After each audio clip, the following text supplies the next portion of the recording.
Hey everyone, welcome back to the Jack and Emma podcast. Today we're going to talk about something that can make life more exciting, meaningful, and enjoyable, making new friends. For many English learners, starting a conversation with someone new can feel intimidating. You may worry about making mistakes or not knowing what to say, but the truth is that friendship often begins with very simple conversations. Today we'll practice natural English you can use when meeting new people. Hi everyone. That's a fantastic topic. Making friends is one of the best reasons to learn a language. When you can communicate confidently, you can meet people from different backgrounds, learn about new cultures, and create meaningful connections. The good news is that you don't need perfect English to make friends. You just need a friendly attitude and a willingness to start a conversation. Let's imagine we're attending a community event in a city park. There are many people walking around, enjoying the weather, and participating in activities. I notice someone standing nearby and decide to introduce myself. I smile and say, "Hi, my name's Emma. I don't think we've met before." That's a simple and friendly way to start a conversation. I smile back and reply, "Hi Emma, nice to meet you. I'm Jack." That's one of the easiest introductions in English. Short, simple, and natural. I ask, "So what brings you here today?" This is a great question because it encourages the other person to talk about themselves and the event. I answer, "I recently moved to this area, and I wanted to meet new people and learn more about the community. I thought this event would be a good place to start." I smile and say, "That's a great idea. Moving to a new place can be exciting, but it can also be challenging. How long have you been living here?" I reply, "Only about 2 months. I'm still getting familiar with the neighborhood, but so far everyone has been very friendly." That's wonderful to hear. I think friendly communities make a big difference. Have you found any favorite places yet? Actually, yes. There's a small coffee shop near my apartment that I really like. The coffee is great and the atmosphere is very welcoming. I know exactly which place you're talking about. I go there quite often. Maybe we've been there at the same time without realizing it. That's possible. It's a popular spot. What do you usually like to do in your free time?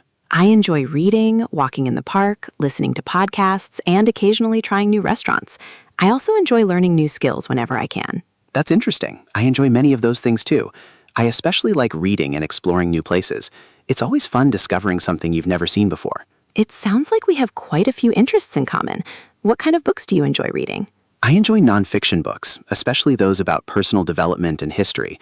I like learning about how people think and how societies change over time. That's fascinating. I enjoy those topics too, although I also like novels. A good story can be a great way to relax after a busy day. I agree. Reading is one of those hobbies that never gets boring because there's always something new to discover. Exactly. By the way, what do you do for work? I work in marketing. My job involves helping companies communicate with customers and improve their online presence. It keeps me busy, but I enjoy the creativity involved. That sounds interesting. I work in education, so communication is also a big part of what I do. It's amazing how important communication skills are in almost every profession. Absolutely. Being able to connect with people is valuable everywhere. That's actually one reason I enjoy meeting new people. Every conversation teaches you something new. I couldn't agree more. Sometimes a simple conversation can lead to a great friendship, a new opportunity, or a completely new perspective. Exactly.